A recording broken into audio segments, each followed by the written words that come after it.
Assalamu alaikum wa rahmatullahi wa barakatuh, chers frères et chères sœurs en islam.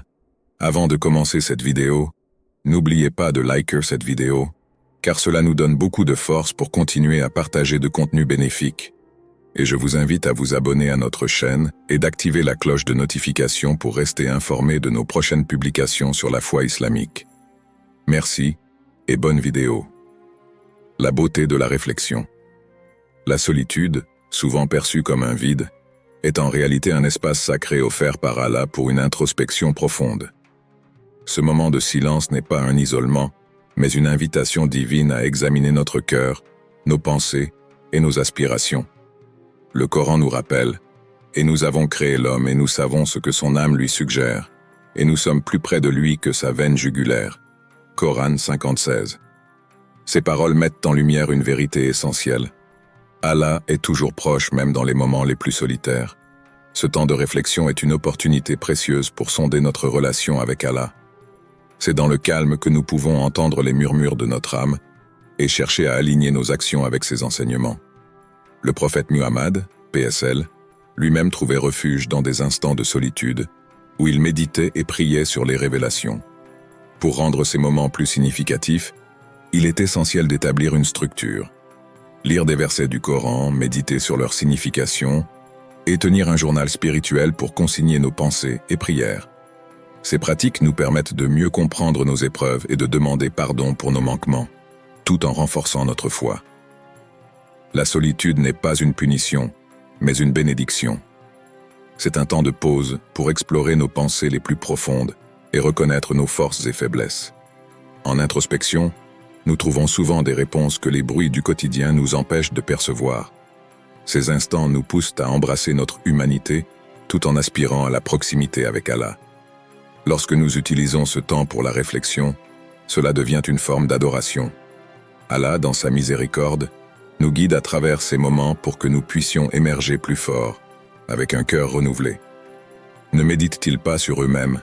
Allah n'a créé les cieux et la terre, et ce qui est entre eux qu'avec raison et pour un terme fixé. Coran 38. Ce verset nous invite à contempler non seulement notre existence, mais aussi le but de toute la création. La solitude, loin d'être un isolement, est un chemin vers la transformation spirituelle. Elle nous donne les outils pour bâtir une vie ancrée dans la foi, la sérénité et la reconnaissance. La puissance de la prière. La prière, bien plus qu'un simple rituel, est une étreinte spirituelle entre le serviteur et son Créateur. C'est un dialogue intime où l'on dépose ses fardeaux, ses espoirs et ses craintes aux pieds d'Allah, trouvant dans cette relation une source inépuisable de paix et de force. Dans le Coran, Allah dit « Invoquez-moi, et je vous répondrai » Coran 40:60. Cette promesse divine nous rappelle que chaque prière, chaque mot murmuré avec sincérité, trouve un écho auprès d'Allah. Le prophète Muhammad, PSL, a incarné l'exemple parfait de la reliance à Allah à travers la prière. Face à des défis immenses et des épreuves, il trouvait refuge dans la salat, en y puisant une force qui transcende le physique. Ses prosternations profondes, ses larmes dans l'obscurité de la nuit, illustrent une foi inébranlable. Par son exemple, il a enseigné que la prière est non seulement un remède pour le cœur, mais aussi un outil puissant pour aligner notre volonté sur celle d'Allah. Dans chaque posture de la prière, du takbir à la prosternation, réside un enseignement. Se tenir debout en humilité rappelle la grandeur d'Allah. S'incliner marque la soumission, et la prosternation symbolise l'abandon total, là où le serviteur est le plus proche de son Seigneur. Prosterne-toi et rapproche-toi. Coran 96:19. Cette proximité, offerte à chaque prière, est une opportunité unique de fortifier notre lien avec le divin. La prière purifie non seulement le cœur, mais elle éclaire aussi l'esprit. Elle nous recentre, nous rappelle notre objectif ultime et nous offre une pause dans le tumulte de la vie. À travers elle, le croyant trouve une résilience qui le soutient face aux tempêtes de l'existence. Régulièrement pratiquée, la prière devient un pilier dans la vie du musulman. Elle l'ancre dans des valeurs telles que la patience, l'humilité et la gratitude. C'est une discipline qui dépasse l'acte physique pour transformer l'âme. Chaque salat est une porte ouverte vers un apaisement profond et une lumière divine qui guide nos pas dans l'obscurité de nos doutes. Ainsi, la prière n'est pas une obligation pesante mais un privilège, un cadeau offert par Allah pour naviguer dans ce monde avec sérénité et confiance en son plan. Le don de la patience. La patience, ou sabre, est bien plus qu'une simple endurance face aux difficultés. En islam, elle est une lumière, un état de foi active qui invite le croyant à embrasser les défis comme une opportunité de se rapprocher d'Allah. Dans le Coran, Allah dit « Ô vous qui avez cru, cherchez secours dans l'endurance et la prière, car Allah est avec ceux qui sont patients. » Coran 253. Ces mots rappellent que la patience attire la proximité divine et transforme les épreuves en bénédictions. Le prophète Muhammad, PSL, est le parfait exemple de cette vertu. Face aux épreuves les plus dures, comme la perte de ses enfants ou l'opposition des Quraïsh, il montrait une patience exemplaire, toujours enracinée dans la confiance en Allah. Sa vie nous enseigne que le sabre n'est pas une passivité, mais une action spirituelle. Cela signifie attendre avec espoir, travailler avec foi et accepter avec gratitude ce qu'Allah a décrété. La patience agit comme un miroir qui reflète la beauté cachée dans les épreuves. Chaque difficulté porte un message ou une leçon qu'Allah veut transmettre. Il est dit dans le Coran, « Il se peut que vous détestiez une chose alors qu'elle est un bien pour vous. » Coran 2:216. Cette perspective transforme les douleurs en opportunités de croissance spirituelle, en nous aidant à voir au-delà des apparences. Cultiver la patience, c'est apprendre à s'accrocher à l'espoir, même dans les moments les plus sombres. Elle offre une paix intérieure qui protège l'âme des ravages du désespoir. Les épreuves deviennent alors des outils qui sculptent le caractère, renforcent la foi et affinent la compréhension du plan divin.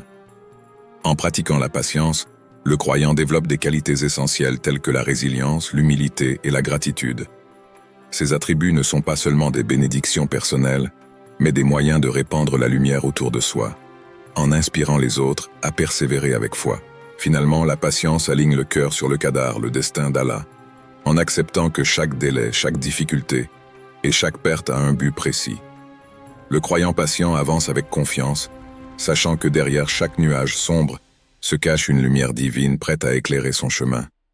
La force trouvée dans le Coran. Le Coran est bien plus qu'un livre saint. Il est une source vivante de lumière et de guidance qui accompagne le croyant dans chaque aspect de sa vie. Dans ces pages se trouvent des réponses aux doutes, une consolation pour les cœurs brisés et une direction claire pour ceux qui cherchent un chemin. Comme le rappelle ce verset, Allah ne charge pas une âme au-delà de ce qu'elle peut supporter. Coran 2:286. Ces paroles divines renforcent notre conviction que chaque épreuve est mesurée et que l'espoir réside toujours à portée de prière. Lors des moments de solitude, le Coran devient un compagnon fidèle. Il enveloppe l'âme d'une sérénité que les distractions du monde ne peuvent offrir. Les versets ne se contentent pas de raconter des histoires ou de poser des lois, ils parlent directement au cœur. Chaque mot est une clé qui ouvre les portes de la compréhension et de la foi. En récitant et en méditant sur les enseignements coraniques, le croyant se reconnecte à la sagesse infinie d'Allah. Le prophète Muhammad, PSL, a enseigné que le Coran est un intercesseur pour ceux qui s'en rapprochent, affirmant « Lisez le Coran, car il viendra comme intercesseur pour ses compagnons le jour de la résurrection. » Ce message souligne la puissance spirituelle de cette révélation divine. Chaque lecture, chaque méditation sur ces versets est un acte d'adoration qui renforce le lien entre le croyant et son Créateur. Au-delà du réconfort, le Coran agit comme une boussole morale. Il guide les croyants sur la voie droite, les encourageant à pratiquer la justice, la patience et l'humilité. Les versets appellent à une réflexion profonde sur le sens de la vie, le but de la création et la grandeur d'Allah. Et nous avons effectivement facilité le Coran pour la méditation. Y a-t-il quelqu'un pour réfléchir? Coran 54:17. Ce rappel pousse le croyant à explorer les trésors spirituels cachés dans chaque ligne. En temps de détresse, les paroles divines deviennent un refuge. Elles transforment les peurs en espoir et les défis en opportunités de croissance spirituelle. Le Coran enseigne que les épreuves ne sont pas des punitions, mais des moyens pour l'âme de se purifier et de se renforcer. En adoptant le Coran comme guide quotidien, le croyant découvre une force intérieure inépuisable, une lumière qui brille même dans les ténèbres les plus profondes. C'est ce lien constant avec la parole divine qui nourrit l'âme, illumine le chemin et inspire une foi inébranlable. L'importance du soin de soi. En islam, prendre soin de soi est bien plus qu'un simple acte de préservation personnelle. C'est une responsabilité sacrée et une forme d'adoration envers Allah.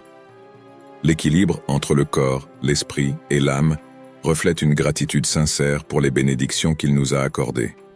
Le prophète Muhammad, PSL, a dit « Ton corps a un droit sur toi », Sahih al-Bukhari, soulignant l'importance de préserver sa santé pour mieux servir Allah et sa création. Le soin de soi commence par une attention au bien-être physique. Manger sainement, se reposer suffisamment et maintenir une activité physique régulière ne sont pas des indulgences, mais des obligations. Ces pratiques renforcent le corps, le rendant apte à accomplir les devoirs religieux, tels que la prière, le jeûne et les efforts au service des autres. Une alimentation équilibrée et le respect du sommeil ne sont pas des détails anodins. Ils témoignent d'une discipline qui honore les dons d'Allah.